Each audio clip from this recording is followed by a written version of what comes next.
Voilà. OK, tout le monde. Euh, on va travailler aujourd'hui sur la simulation physique. Est-ce que Kyle, mon écran sort bien?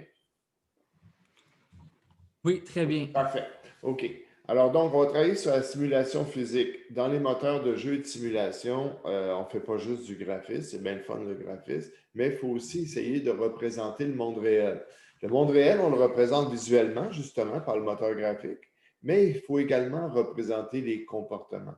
Ce qu'on appelle généralement les comportements physiques, c'est-à-dire, bon, implanter les notions, par exemple, de cinétique, tout ce qui est lié à la gravité, etc.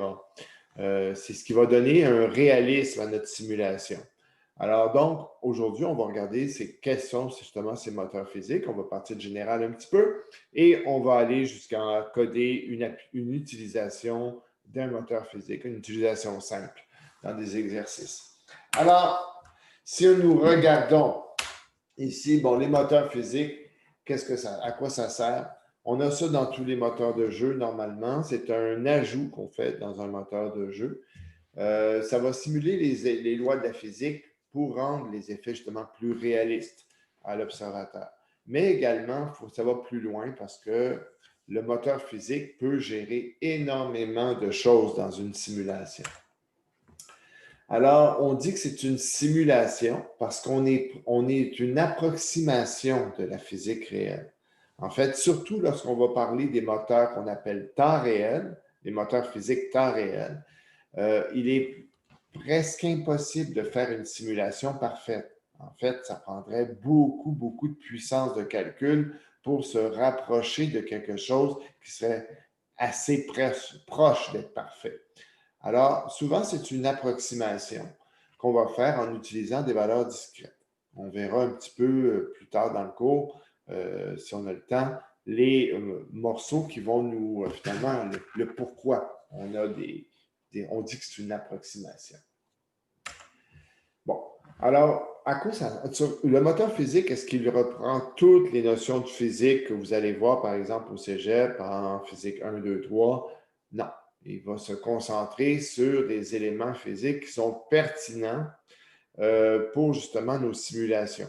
Bien qu'il y ait des moteurs physiques, plus de recherche, pas nécessairement temps réel, qui vont, eux, essayer de travailler sur d'autres aspects que les aspects communs de la physique. Nous, on va surtout travailler sur ce qu'on appelle la physique mécanique et ce qui est en lien avec la physique mécanique. Alors, bon, on va parler beaucoup de ce qu'on appellera, par exemple, l'application des forces mécaniques, l'impulsion, l'accélération, la gravité, l'impact des forces sur le mouvement, cinétique, chute des corps, les collisions. On va parler, en fait, c'est beaucoup de ce qu'on appellera de la physique des corps solides ici, qui va être travaillée. Gardez ça en tête parce que c'est un thème qui va revenir évidemment plutôt en anglais. Là, on va parler de rigid body à un moment donné. Mais ce n'est pas juste ça. Ce que je viens de vous présenter, ce sont un peu le minimum qu'un moteur physique devrait faire. Bon, mais de nos jours, un moteur physique va beaucoup plus loin. On va parler de la dynamique des corps souples, par exemple. Alors, le tissu, les cheveux. Hein, quand on est dans une simulation ou un jeu vidéo et on voit un drapeau, par exemple, on voit l'habillement des personnages ou même dans certains cas les cheveux dans certains jeux un peu plus poussés, on voit qu'il y a une physique qui va s'appliquer là-dessus, qui va être différente d'une physique des corps solides. Donc, on va parler de la dynamique ou de la physique des corps souples. Bon.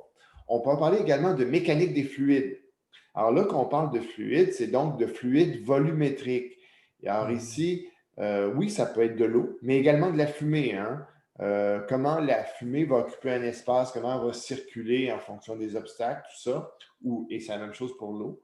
Alors, donc, ça, c'est des choses qui vont être touchées par, justement, les moteurs physiques. Alors, la physique des particules.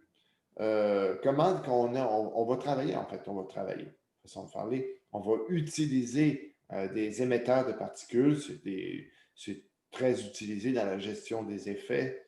Et par exemple, le feu, ben, on va avoir une physique particulière qui va être liée à ça. Si vous fouillez un peu, vous allez voir que la plupart des moteurs physiques, surtout dans le jeu vidéo, vous utilisez aussi un concept de ragdoll. Alors, comment est-ce qu'un corps, ragdoll, si vous le traduisez en français, c'est une poupée, hein?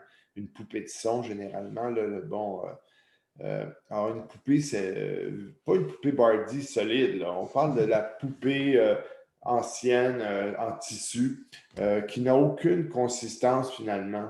Alors, on peut penser, par exemple, dans un jeu de tir, vous tirez sur quelque chose et là, le corps de la personne s'effoire au, euh, au sol. Bon, mais ça, c'est du ragdoll. Comment le corps va se comporter lorsqu'il va finalement perdre toute consistance. Bon. Et il y a d'autres, évidemment, il y a 3 petits points parce qu'il y a d'autres éléments qui sont touchés par les moteurs physiques. Des moteurs physiques, il y en a une trolley. Allez surtout pas sur le Wikipédia français, c'est vraiment nul. Allez surtout, si vous allez faire une liste, allez voir Wikipédia anglais, ils font une bonne sortie, il y a un bon article sur les moteurs physiques et entre autres, ils présentent les moteurs physiques commerciaux et les moteurs physiques plus open source. Il y a certains moteurs là-dessus, mais là, je vais parler surtout de moteurs commerciaux qui peuvent être open source. Par exemple, Physics est un moteur qui est considéré open source sur la plupart des plateformes, sauf sur les plateformes consoles où ça reste un moteur propriétaire. Pour des raisons, il faut bien qu'ils gagnent leur vie aussi, ces gens-là. Mais par exemple, si vous voulez avoir accès au code du moteur physique sur Windows, il y a un projet GitHub qui vous donne accès complètement au moteur. Vous avez donc un accès assez libre. Alors, il y a Physics qui appartient actuellement à NVIDIA, mais qui n'a pas été développé par NVIDIA. On en parlera dans quelques minutes. Il y a Avoc, qui est un autre grand moteur de physique commercial qui appartient actuellement à Microsoft, qui a été racheté par Microsoft, lui, je ne pense pas qu'il soit open source, mais je ne suis pas sûr. Il faut que je vérifie. Je pense pas. Moi, je ne pense pas qu'il est open Il l'est source. pas, Mais de toute façon, bien que Microsoft mette beaucoup de choses open source ces temps-ci, effectivement. On ne sait pas, peut-être qu'il va le tomber. D'autres moteurs que vous pourriez entendre parler, il y en a vraiment beaucoup. Là, j'en ai nommé 2. J'ai nommé Bullet, qui est peut-être le 3e moteur le plus utilisé actuellement. Et j'ai marqué Newton plus par c'est un peu moins utilisé que les autres, mais c'est un aspect historique parce que ça a été un des premiers moteurs open source qui avait du sens qui est sorti. Bon, il y a des moteurs scientifiques qui sont bien meilleurs. Par contre, ici, je vous ai présenté ce qu'on appelle des moteurs temps réel, c'est-à-dire des moteurs capables, durant une simulation temps réel, de produire une simulation physique. Il y a des moteurs qui ne sont pas temps réel, c'est-à-dire que vous allez leur donner une scène, un comportement, et eux, ils vont calculer pendant des heures et des heures une simulation physique parfaite. Bon, alors ça, on peut utiliser ça, par exemple, dans des cinématiques particulières, des choses comme ça, mais évidemment pas dans le temps réel où on doit être capable de réagir en 1/60e de seconde. Maintenant, je vais parler plus de physique. Pourquoi physique? Bien, parce que c'est le moteur qui, de base, est intégré dans Unity. Il faut voir qu'un moteur, là, c'est une bibliothèque. C'est-à-dire qu'une bibliothèque, on peut toujours dire je vais associer une nouvelle bibliothèque à un moteur de jeu. C'est toujours pensable. Mais ici, dans Physics, ça a été réellement très intégré à notre moteur Unity. Alors, c'est un moteur qui a été développé par une firme suisse, Novodex, au tournant de l'an 2000. Ensuite, ça a été racheté par une compagnie qui s'appelait Asia. Asia avait dans l'idée de faire avec la physique ce qu'on venait de faire avec le graphisme, c'est-à-dire créer des cartes particulières qu'on mettrait dans les ordinateurs qui s'occuperaient de la physique. Comme on a des cartes graphiques, on aurait eu des cartes physiques. Alors, au tournant de l'an 2000, on a eu ça. Vous n'avez pas connu ça, vous n'étiez pas né, évidemment, mais on a eu ça, donc des cartes qui nous donnaient qui nous aidait à faire la simulation physique. Parce que la simulation physique était quelque chose qui demandait beaucoup de jus. Bon, alors Asia a sorti des cartes. On appelait ça des Physical Processor Unit. Alors donc, c'était des petits chips qui se rajoutaient. On a eu ça plus longtemps d'ailleurs. C'est pas devenu des cartes, c'est devenu juste un chip qui se rajoutait sur les motherboards. Bref, le problème, c'est une super bonne idée. Par contre, il y a eu très peu de jeux qui ont utilisé ça. Et ceux qui l'ont fait l'ont un peu regretté parce que personne n'avait la carte, ou à peu près. Il y a très peu de gens qui possédaient le chip. Donc, ça ne donnait pas grand-chose. EGA a finalement été rajouté par NVIDIA, qui a récupéré les concepts de FPU et le moteur physique surtout, et qui l'a développé. À ce moment-là, le moteur physique, c'est un moteur propriétaire. NVIDIA l'a finalement mis open source en 2015, à peu près, dans ces eaux-là. Bon. Principale caractéristique de PhysX, si on le compare à d'autres moteurs. Un, c'est un moteur physique temps réel 3D. Il y a des moteurs, vous allez voir, qui sont des moteurs pas temps réel, premièrement, et il y a des moteurs qui sont des moteurs 2D ou on appelle ça aussi des 2.5D. Bon. On dit que c'est une bibliothèque de simulation physique multithread. Alors, donc, ça, c'est une réalité. Au début, il ne l'était pas, il faut être honnête, là. Alors, quand je vous ai dit, allez pas voir sur le Wikipédia français, c'est que le Wikipédia français a comme 15 ans qui n'a pas été remis à jour. Alors, ils disent premièrement que c'est un moteur propriétaire et ils disent qu'il est monothread, alors que ce n'est pas vrai. Depuis 2011 qu'il est multithread. Moteur de simulation physique multithread, donc ça, c'est important évidemment dans nos contextes où on va vraiment avoir plusieurs processeurs sur nos machines et lorsqu'on va transférer la physique sur une carte graphique, bien là, on en a une tralée de processeurs. Multiplateforme, là, j'en ai nommé 5 et j'ai marqué 3 petits points parce qu'effectivement, il est à peu près disponible sur toutes les grandes plateformes. Je n'ai pas marqué les plateformes mobiles, mais c'est disponible sur Android aussi. C'est disponible sur toutes les plateformes de console qui acceptent de l'utiliser, évidemment. Bon, à part ça, principale fonctionnalité, dynamique des corps rigides, les fameux rigid body, les corps solides, on devrait dire en français, excusez-moi, et dynamique des corps souples. Alors, ça aussi, il y a des choses qui se font là-dessus. Le ragdoll, la dynamique des véhicules, en jeu vidéo, c'est pertinent. Particules, simulation de fluides, alors les volets fluides volumétriques également, fumée, l'eau, c'est toutes des choses qui se font avec ça. C'est les principales fonctionnalités, ça ne veut pas dire que c'est uniquement ça.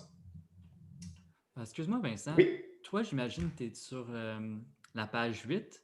Excusez-moi, j'étais sur la page 9. Moi, je vois encore page 7. Oups, Le est-ce zoom. que, mesdames, Moi, je vois la messieurs, page 9. Ouais, moi aussi, Pas je vois 9. OK. Parce que moi, depuis tantôt, je vois toujours 1 ou 2 pages en retard. Mais c'est peut-être juste mon zoom qui ne met pas à jour. OK. OK, si c'est correct pour les étudiants, c'est pas grave, là. Mais de toute façon, j'ai mis sur mon Ouais, c'est ça. Il j'ai est mis dans le paquet, là. dans mon Moodle, et je pense que tu l'as mis sur ton Colnet privé, Ouais. le fichier Les PDF c'est ça. de la présentation. Ouais. C'est beau. Si c'est juste moi, c'est pas vraiment le problème. OK. Alors, maintenant, page 10, Physics, les principaux outils qu'on va étudier, nous, dans le cours. On n'a pas le temps de faire physique au complet, c'est un monstre. Par contre, on va travailler sur 3 éléments qui sont de base, vraiment, la plupart des applications vont utiliser ça. On va travailler sur ce qu'on appelle les enveloppes de collision, les colliders. Les enveloppes de collision, c'est vraiment hyper important. Ça va nous permettre donc de gérer, oui, les collisions, mais plus que ça. On va parler du composant rigid body pour toute la dynamique des corps solides. Alors, donc, ça, c'est composant rigid body plus enveloppe de collision, ça va ensemble. On n'a pas le choix. Et on va travailler sur une application particulière des enveloppes de collision qu'on va appeler les triggers. Alors, les triggers, en français, les déclencheurs. C'est quelque chose qui est super le fun aussi parce que, bon, ça nous permet de créer des événements dans une simulation ou dans un jeu qui sont particuliers. Style, vous passez à un endroit et bang, il se met à faire quelque chose. Il se passe quelque chose. Bon, comment ça se fait? Bien, merci les déclencheurs. Plus tard, si le temps le permet, cette session, on va travailler également. Il y a certaines affaires qu'on devrait avoir le temps de faire facilement.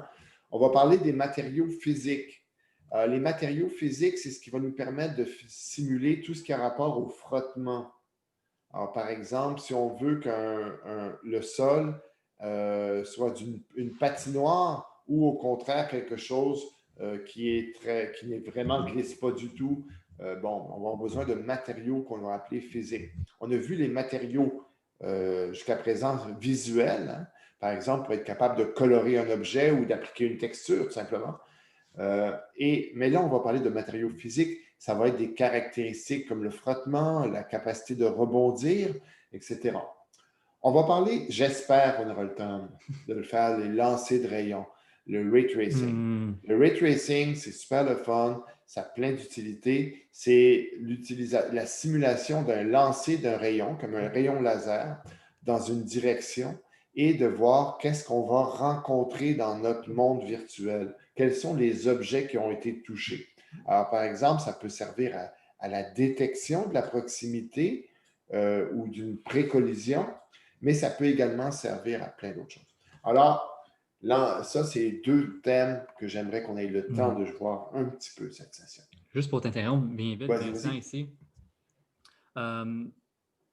C'est le ray... c'est pas le ray tracing, c'est le ray casting ici. Oui. Oh, excuse-moi, tu as raison. Ouais. Excuse-moi, c'est du ray casting, effectivement. Ouais. Le ray tracing, c'est pour le dessin. Ouais. On l'utilisera. Excusez, j'ai utilisé... Il était tard hier. Quand j'étais oui, effectivement. Effectivement. C'était vraiment tard. On a changé notre plan de match en soirée hier. Ouais, c'est ça. OK. Enveloppe de collision. Bon, on va parler des colliders en général. Là. Le collider, c'est un composant qui va tisser une enveloppe tout autour de l'objet. Une enveloppe de collision plus ou moins précise, on va le voir. Là. L'enveloppe est généralement bâtie à partir de son maillage, mais pas tout le temps. On va le voir également qu'il y a toutes sortes d'enveloppes qu'on est capable de mettre. C'est-à-dire qu'on peut même mettre une enveloppe autour d'un objet dont la forme de l'enveloppe n'a vraiment rien à voir avec la forme de l'objet, ou pas grand-chose à voir. Bon. Il y a 3 catégories d'enveloppes avec lesquelles on va travailler dans Unity. On va parler des enveloppes primitives. Les enveloppes primitives, c'est des enveloppes simples, relativement imprécises, mais qui sont très performantes en termes de coût d'utilisation dans notre jeu. On va le voir pourquoi. On a des enveloppes par maillage. Les enveloppes par maillage, c'est des enveloppes parfaites ou qui visent à être parfaites. Alors, donc, le problème, c'est que, étant donné que l'enveloppe suit parfaitement l'objet, eh bien, toutes les facettes, tous les polygones qui composent l'objet sont donc testés. Alors, ça peut être assez pénible en termes de coût de performance. Et nous aurons des enveloppes spécialisées. On verra lesquelles, qui sont, elles, vraiment des enveloppes de jeux vidéo. Alors, on gardera ça. Pour ce qui est des enveloppes primitives, il y a 3 grandes enveloppes qu'on va retrouver dans les moteurs de jeu. L'enveloppe, le box collider qu'on appelle, une enveloppe qui a une forme d'un cube. On dit un cube, mais on s'entend là. À base cubique, mais ça peut être un rectangle, ça peut être. Donc, on peut modifier les dimensions, que ce soit la hauteur, la largeur, la profondeur. On a la sphère, le Sphere Collider, et on a la capsule. Alors, regardons d'abord le Box Collider. C'est utilisé pour tout objet dont la forme rappelle plus ou moins celle d'une boîte. Bon, le torse d'un individu, ça peut avoir l'air d'une boîte si on a assez d'imagination.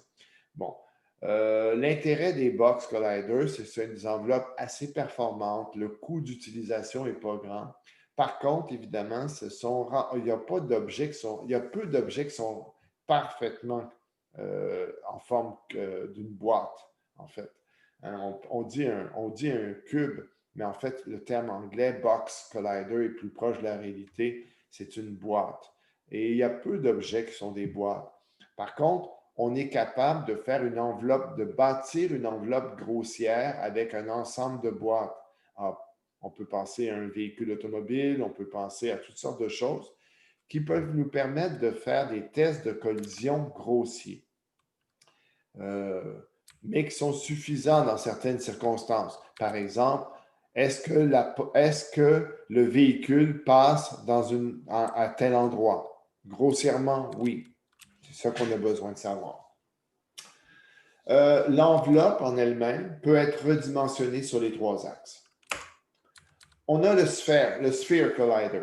Ça, c'est l'enveloppe la plus simple à utiliser, la plus performante, mais d'un autre côté, elle est vraiment imprécise. Dans la mesure où on ne peut modifier, c'est une sphère, mais la seule chose dont on peut modifier, c'est le rayon. Alors, quand on peut, donc, ça marche super bien avec les objets parfaitement sphériques. Alors, c'est sûr que si on fait un jeu de billard, par exemple, c'est parfait. Mais si vous utilisez une Sphere Collider pour représenter la tête d'un personnage, on s'entend qu'il y a très peu de gens qui ont une tête parfaitement sphérique, habituellement. Alors, donc, il y a toujours une forme d'imprécision. Par contre, la collision, la gestion de la collision avec un Sphere Collider est super intéressante parce que lorsqu'on fait un test de collision, par exemple, entre 2 Sphere Collider, il nous suffit de vérifier que la distance entre les centres des 2 sphères est inférieure ou égale à la somme des rayons. Alors, c'est une opération mathématique hyper simple pour détecter une collision. Alors que toutes les autres enveloppes, ça peut rapidement devenir plus compliqué. Donc, on va dire que la Sphere Collider, à la base, c'est super imprécis, mais ça permet de faire pas mal de détection de collision facile et rapide. Bon, on verra que l'utilisation des enveloppes de collision est généralement, finalement, se fait par couche souvent. C'est-à-dire qu'on va utiliser une succession d'enveloppes pour faire de la détection de collision. Alors, on va travailler avec des enveloppes très grossières pour dire est-ce qu'il y a une possibilité de détection et on va utiliser des enveloppes beaucoup plus fines pour s'assurer qu'il y a réellement eu une collision. Mais seulement dans le cas où on a dit ah, il y a peut-être une collision. Donc, ça va nous permettre d'avoir un code plus performant. À part ça, on va parler des capsules Collider. Les capsules, bon, c'est quelque chose qui est un peu plus récent dans le monde des moteurs, mais quand même, ça commence à dater. Et ça a été créé beaucoup pour, par exemple, les personnages. Alors, typiquement, dans un moteur de jeu, les enveloppes de base des personnages, ça va être des capsules Collider. Bon, et ça va nous permettre de faire de la prédétection. Ce n'est pas quelque chose de super précis, mais habituellement, un humain rentre dans une capsule. La capsule se compose de 3 choses. Un cylindre et 2 demi-sphères. Bon. Et en termes de dimension, on peut jouer sur 2 points, la hauteur du cylindre et le rayon des demi-sphères, qui doit être le même, évidemment. Le rayon des demi-sphères devenant également le rayon du cylindre. On comprendra bien. Bon. Alors, ça permet d'envelopper des objets plus complexes tout en étant une enveloppe primitive relativement efficace. Bon.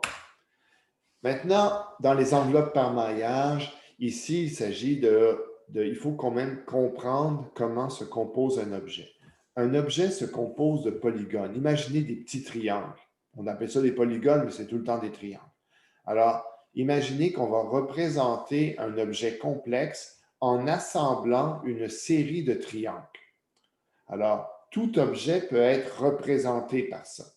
Et le niveau de détail va dépendre donc du nombre de polygones.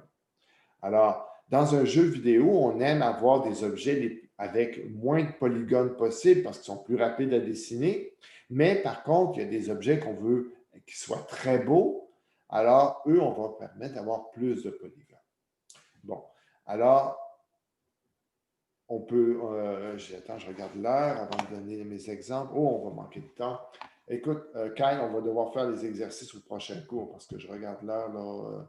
Je vais juste prendre le temps de terminer. Je suis désolé. Pas de problème. C'est correct.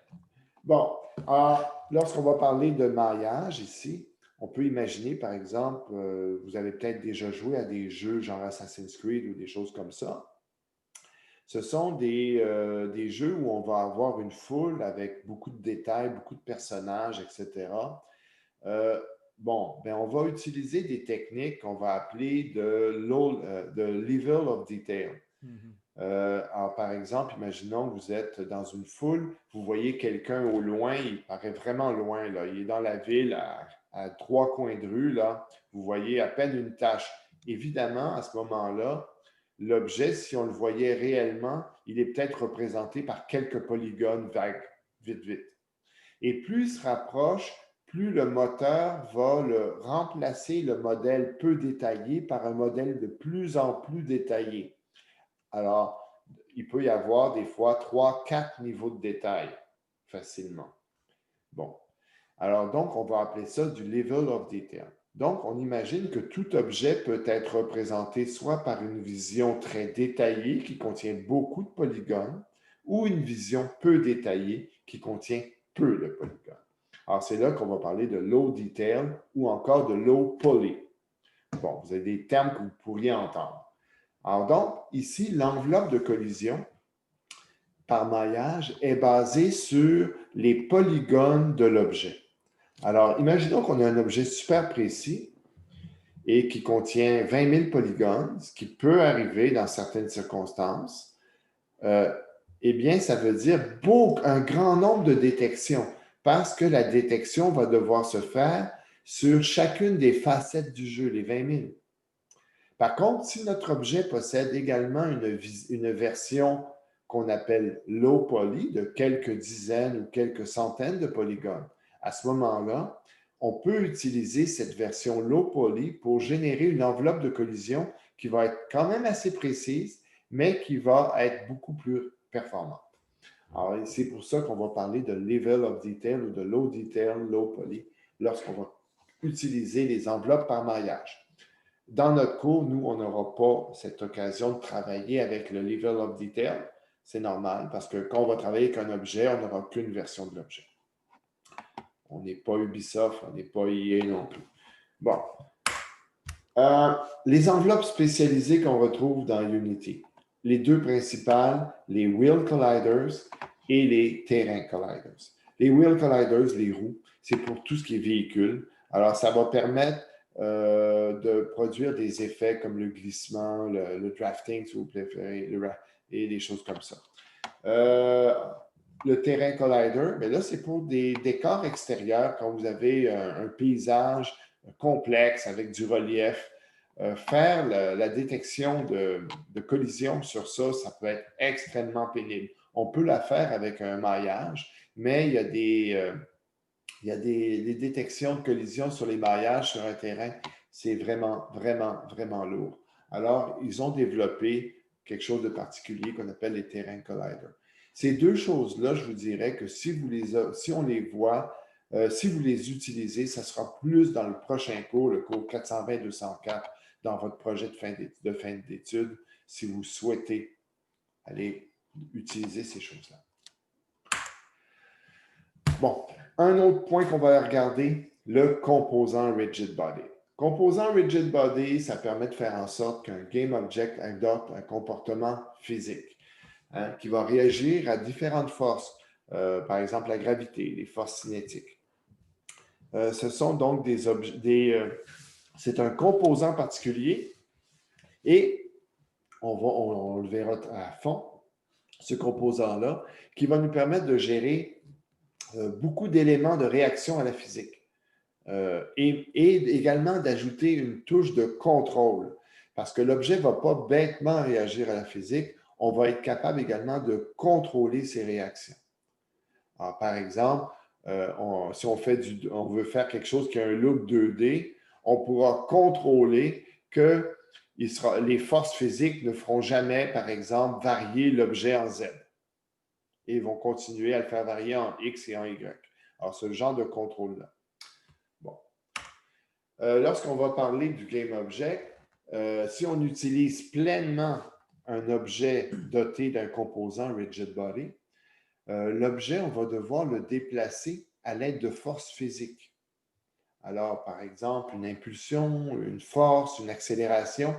Et à ce moment-là, c'est le moteur physique qui va appliquer les forces sur l'objet et qui va modifier le transform de l'objet en conséquence. Bon. Par contre, déplacer un objet par les forces physiques, dans certaines situations, c'est complexe. Alors, on ne peut pas toujours le faire. Mais c'est donc une possibilité qu'on a de déplacer un objet par les forces physiques. Alors, on pourrait imaginer un projectile, par exemple. Bien, on pourrait très facilement, avec notre projectile, lui faire, par exemple, un effet balistique. Bon, en appliquant simplement les forces qu'il faut. Bon. Par contre, et des fois, avec un objet qu'on veut qu'il soit physique, on ne veut pas que ce soit le système qui va le gérer par des forces. Alors, par exemple, on veut pouvoir déplacer l'objet soit par programmation en modifiant le transform de l'objet, par exemple par un translate ou un rotate, ou encore, on veut appliquer une animation sur l'objet. Alors là, à ce moment-là, il faut reprendre le contrôle de l'objet. Et là, c'est là que je vous en montre. Je ne vous montre pas beaucoup de propriétés du rigid body, mais il y a une propriété à connaître, c'est is kinematic, qui va nous permettre de gérer, entre guillemets, manuellement l'objet, sans passer par le moteur physique. Bon. Pour ce qui est des déclencheurs, ben, un déclencheur, c'est une utilisation particulière d'un collider. Donc, un déclencheur, c'est imaginer une enveloppe ou on va créer une enveloppe qu'on va mettre à un endroit et l'enveloppe va, même si elle n'est pas liée à un objet visible, hein, donc elle est liée à un simple game object vide, l'enveloppe en elle-même, donc, on va lui donner une masse, une forme, on va la positionner à un endroit et lorsqu'un autre objet doté, par exemple, d'un rigid body va rentrer en collision avec ce trigger, ce déclencheur, bien, le déclencheur va lever un événement, va lever un signal qui va nous dire « Hey, il y a quelque chose qui vient de se passer ici, on vient de me rentrer dedans. » Alors ça va être pratique dans plusieurs situations. On verra des exemples de ça, donc, le lundi prochain. Excusez-moi. Alors, on va commencer par une séance d'exercice là-dessus, relativement courte. Kyle, je pense qu'il nous reste 4 minutes au cours. Je n'ai pas vraiment le temps de faire les exercices que j'avais planifiés. Alors, on met ça la semaine prochaine? Oui, lundi, on va faire collision et physique. Hein? C'est ça. Pas un problème. Et après ça, bon, la semaine prochaine, donc, on devrait avoir le temps et on va présenter le TP, je pense. Oui, on avait planifié de leur donner également comme un demi-cours au moins sur le TP plus un autre cours complet. Ouais. Là, vu qu'on décale, on va quand même préserver ça pour eux autres, ça ne te dérange pas. On va quand même leur donner tout le temps, même si on a pris un peu de retard. Absolument, je pense que c'est raisonnable. Alors, mesdames, messieurs, avez-vous des questions sur ce que je viens de vous présenter?